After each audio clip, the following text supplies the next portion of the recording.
नमस्कार दोस्तों, स्वागत है आपका हमारे यूट्यूब चैनल रिया स्टडी पॉइंट में। तो फ्रेंड्स, आज का हमारा वीडियो है संविधान के कुछ अति महत्वपूर्ण अनुच्छेद जो कि एग्जाम में बार बार पूछे जाते हैं।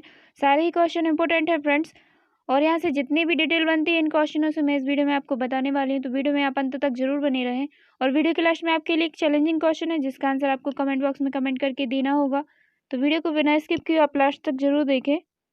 चलिए आज के वीडियो में स्टार्ट कर लेते हैं। आज की वीडियो को फर्स्ट क्वेश्चन लेते हैं, और फर्स्ट क्वेश्चन है हमारा, भारतीय संविधान के किस अनुच्छेद में प्रेस की स्वतंत्रता दी गई है। देखिए फ्रेंड्स, जितने भी क्वेश्चन मैं इस वीडियो में लाई हूँ, अगर आपको किसी का भी राइट आंसर पता है तो आप कमेंट बॉक्स में लगा सकते हैं, और वीडियो के लास्ट में आप अपना स्कोर हमारे साथ शेयर कर सकते हैं कि आपने कितने राइट आंसर्स दिए हैं। और यहाँ पे हमारा राइट आंसर हो जाएगा ऑप्शन ए, अनुच्छेद 19। जो प्रेस की स्वतंत्रता है यह अनुच्छेद 19 में दी गई है। और यहाँ से एक क्वेश्चन बनता है फ्रेंड्स आपके एग्जाम में कि विश्व प्रेस स्वतंत्रता दिवस कब मनाया जाता है। तो विश्व प्रेस स्वतंत्रता दिवस 3 मई को मनाया जाता है। तो ये इम्पोर्टेंट है, आप याद रखेंगे। और यहाँ बात करें अगर हम अनुच्छेद 20 की, तो इसमें अपराधों के लिए दोष सिद्ध के संबंध में संरक्षण किया गया है। और यही बात करें हम अनुच्छेद 21 की, तो इसमें प्राण और दैहिक स्वतंत्रता का संरक्षण किया गया है। तो फ्रेंड्स, यहाँ से आप इतने फैक्ट याद रखेंगे। क्वेश्चन नंबर सेकंड है, भारतीय संविधान के मूल कर्तव्यों को किस समिति की सिफारिशों पर जोड़ा गया। तो यहाँ से हमारा उत्तर हो जाएगा स्वर्ण सह समिति, यानी राइट आंसर होगा ऑप्शन ए। और जो स्वर्ण सह समिति की सिफारिशों पर 42वें संविधान संशोधन 1976 करके, यानी जो 42वां संविधान संशोधन है यह 1976 में किया गया। और इसमें एक नया भाग 4 का जोड़ा गया था। कौन सा भाग 4 का जोड़ा गया था, एवं एक अनुच्छेद भी जोड़ा गया था, अनुच्छेद 51 का जोड़कर नागरिकों के लिए 10 मौलिक कर्तव्यों का समावेश किया गया। लेकिन अब वर्तमान में 11 मौलिक कर्तव्य हैं। तो ये आपको याद रखना है, कितने 11 मौलिक कर्तव्य हैं। और 11वां मौलिक कर्तव्य 86वें संविधान संशोधन में 2002 के द्वारा जोड़ा गया। तो ये भी आपको याद रखना है।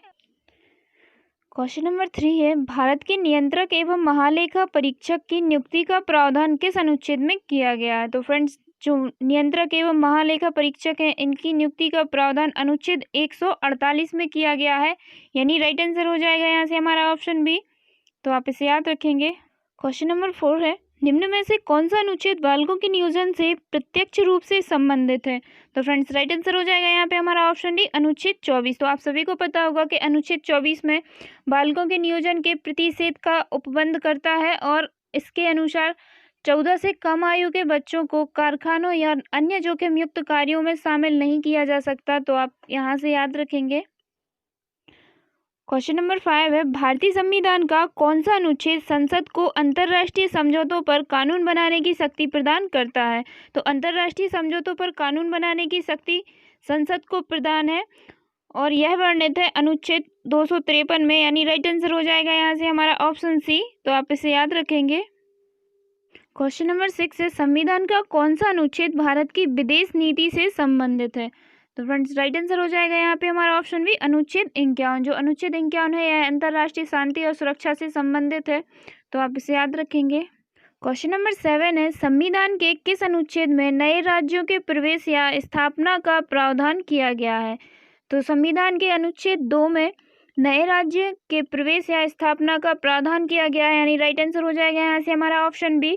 और यही बात करें हम अनुच्छेद 1 की, कि अनुच्छेद 1 में क्या वर्णित है, तो संघ का नाम और राज्य क्षेत्र यह उपबंध करता है कि भारत अर्थात इंडिया राज्यों का संघ होगा। तो यह अनुच्छेद 1 में वर्णित है। और यही बात करें हम अनुच्छेद 3 की, तो इसमें नए राज्यों का निर्माण और वर्तमान राज्यों की सीमाओं या नामों में परिवर्तन का उल्लेख है। तो आप इसे भी याद रखेंगे। क्वेश्चन नंबर 8 है, लोकसभा में एंग्लो इंडियन समुदाय के प्रतिनिधित्व के लिए प्रावधान किस अनुच्छेद में किया गया है। तो फ्रेंड्स, राइट आंसर हो जाएगा यहाँ से हमारा ऑप्शन है, अनुच्छेद 331। अनुच्छेद 331 के तहत राष्ट्रपति लोकसभा में एंग्लो इंडियन समुदाय के सदस्यों को मनोनीत कर सकता है। तो आप यहाँ से इतना याद रखेंगे। क्वेश्चन नंबर 9 है, संविधान में केवल एक बार मंत्रिमंडल कैबिनेट शब्द का प्रयोग है, और यह किस अनुच्छेद में किया गया है। तो अनुच्छेद 352 में मंत्रिमंडल का शब्द का प्रयोग किया गया है, और यह एक ही बार किया गया है, यानी राइट आंसर हो जाएगा यहाँ से हमारा ऑप्शन है। देखिए फ्रेंड्स, अनुच्छेद 352 में राष्ट्रीय आपातकाल की उद्घोषणा है जो कि राष्ट्रपति कर सकता है। लेकिन 44वें संविधान संशोधन कौन से 44वें संविधान संशोधन 1978 में यह कहा गया है कि राष्ट्रपति राष्ट्रीय आपात की उद्घोषणा तभी करेगा जब मंत्रिमंडल इस आशय से लिखित में सूचना दे। तो फ्रेंड्स यहाँ से आप इतने फैक्ट याद रखें। क्वेश्चन नंबर 10 है, भारत के प्रत्येक नागरिक का कर्तव्य होगा कि प्रकृति पर्यावरण का संरक्षण एवं सुधार करे, किस अनुच्छेद में संदर्भित है? तो प्रकृति पर्यावरण का संरक्षण का सुधार अनुच्छेद 48A में है, यानी राइट आंसर हो जाएगा यहाँ से हमारा ऑप्शन ए। और जो अनुच्छेद 48A है यह राज्य के नीति निर्देशक तत्वों के अंतर्गत आता है, तो आप इसे याद रखेंगे। क्वेश्चन नंबर 11 है, किसी राज्य की विधान परिषद की स्थापना और समाप्ति का प्रावधान किस अनुच्छेद में है? तो फ्रेंड्स राइट आंसर हो जाएगा यहाँ से हमारा ऑप्शन बी, अनुच्छेद 169। चलिए फ्रेंड्स यहाँ पे हम क्रम से देख लेते हैं। अगर हम बात करें अनुच्छेद 168 की, तो इसमें राज्यों के विधानमंडल का गठन है। और यही बात करें हम अनुच्छेद 169 की, तो इसमें विधान परिषद की स्थापना और समाप्ति का प्रावधान है। और यही बात करें हम अनुच्छेद 170 की, तो इसमें राज्यों में विधानसभाओं की संरचना का वर्णन है। और फ्रेंड्स अगर आपसे पूछ लिया जाए कि वर्तमान में कितनी विधान परिषद हैं, तो वर्तमान में विधान परिषदों की संख्या 6 है, तो आप इन्हें याद रखेंगे, इम्पोर्टेंट है। क्वेश्चन नंबर 12 है, राष्ट्रपति संविधान के किस अनुच्छेद के अंतर्गत लोकसभा को भंग कर सकता है? फ्रेंड्स IMP क्वेश्चन है, पूछा गया है कई बार एग्जामों में। और यहाँ से हमारा राइट आंसर हो जाएगा ऑप्शन ए, अनुच्छेद 85। तो राष्ट्रपति जो है यह अनुच्छेद 85 के अंतर्गत लोकसभा को भंग कर सकता है, तो आप यहाँ से इतना याद रखेंगे। क्वेश्चन नंबर 13 है, संविधान के किस अनुच्छेद के तहत केंद्र सरकार राज्य सरकार को निर्देश दे सकती है? तो अनुच्छेद 256 के तहत जो केंद्र सरकार है यह राज्य सरकार को निर्देश दे सकती है, यानी राइट आंसर हो जाएगा यहाँ से हमारा ऑप्शन ए, तो आप इसे याद रखेंगे। क्वेश्चन नंबर 14 है, संघ तथा राज्यों के लिए लोक सेवा आयोग के गठन का प्रावधान किस अनुच्छेद में किया गया है? तो लोक सेवा आयोग के गठन का प्रावधान अनुच्छेद 315 में किया गया है, यानी राइट आंसर हो जाएगा यहाँ से हमारा ऑप्शन ए, तो आप इसे याद रखेंगे। क्वेश्चन नंबर 15 है, नीति आयोग का गठन किस अनुच्छेद में किया गया है? फ्रेंड्स अगर इसका राइट आंसर पता है तो आप कमेंट बॉक्स में कमेंट करके अभी बताएं। और यहाँ से हमारा राइट आंसर हो जाएगा ऑप्शन डी, इनमें से कोई नहीं, क्योंकि जो नीति आयोग है एक गैर संवैधानिक संस्था है और इसका संविधान में कोई भी उल्लेख नहीं है। यह एक सलाहकारी संस्था है, प्रधानमंत्री इसके पदेन अध्यक्ष होते हैं। तो फ्रेंड्स आपको इतना याद रखना है यहाँ से। और जो नीति आयोग है यह 1 जनवरी 2015 को योजना आयोग के स्थान पर लागू किया गया है, तो ये इम्पोर्टेंट फैक्ट है, आप इसे याद रखेंगे। जो नीति आयोग है यह 1 जनवरी कब 1 जनवरी 2015 1 जनवरी 2015 को योजना आयोग के स्थान पर लागू किया गया है और इसको सरकार के थिंक टैंक के नाम से भी जाना जाता है, तो ये भी आप याद रखें। क्वेश्चन नंबर 16 है, किसी अपराध में अभियुक्त को स्वयं के विरुद्ध गवाही देने के लिए बाध्य नहीं किया जा सकता है, किस अनुच्छेद में यह प्रावधान है? तो फ्रेंड्स यहाँ पे हमारा राइट आंसर हो जाएगा ऑप्शन ए, अनुच्छेद 20 का 3, तो आप इसे याद रखेंगे। क्वेश्चन नंबर 17 है, निजी भवनों के ऊपर राष्ट्रीय ध्वज फहराने का अधिकार संविधान के किस अनुच्छेद में वर्णित है? तो फ्रेंड्स राइट आंसर हो जाएगा यहाँ से हमारा ऑप्शन बी, अनुच्छेद 19 फर्स्ट का। और यह राष्ट्रीय ध्वज फहराना अभिव्यक्ति की स्वतंत्रता के अधिकार के अंतर्गत आता है, तो आपको ये भी याद रखना है। क्वेश्चन नंबर 18 है, किसी राज्य का प्रथम विधि अधिकारी कौन होता है? तो किसी भी राज्य का प्रथम विधि अधिकारी महाधिवक्ता होता है, यानी राइट आंसर होगा यहाँ से हमारा ऑप्शन बी।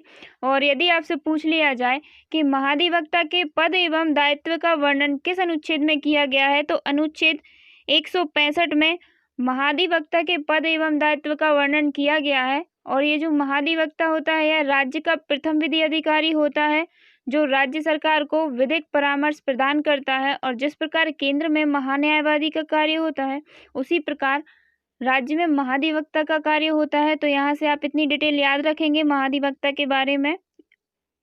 क्वेश्चन नंबर 19 है, भारतीय संविधान में शामिल है। तो भारतीय संविधान में 395 अनुच्छेद, 22 भाग तथा 12 अनुसूचियां शामिल है, यानी राइट आंसर होगा यहाँ से हमारा ऑप्शन ए, तो आप इसे याद रखेंगे।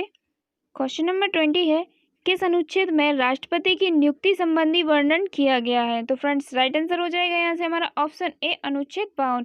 अनुच्छेद 52 में राष्ट्रपति की नियुक्ति संबंधी वर्णन किया गया है। और यही बात करें हम अनुच्छेद 53 की, तो इसमें संघ की कार्यपालिका शक्ति राष्ट्रपति में ही निहित है।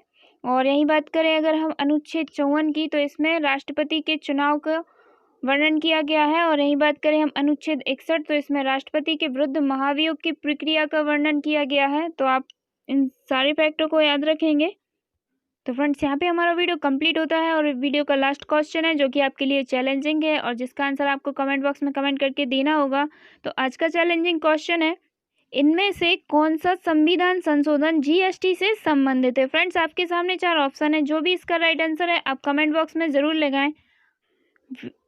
वीडियो देखने के लिए थैंक यू फ्रेंड्स। आपको वीडियो कैसा लगा आप कमेंट बॉक्स में कमेंट करके बता सकते हैं। अगर आपको वीडियो पसंद आया तो इसे ढेर सारा लाइक करें, अपने स्टडी ग्रुप और फ्रेंड्स के साथ वीडियो को ज़्यादा से ज़्यादा शेयर करें।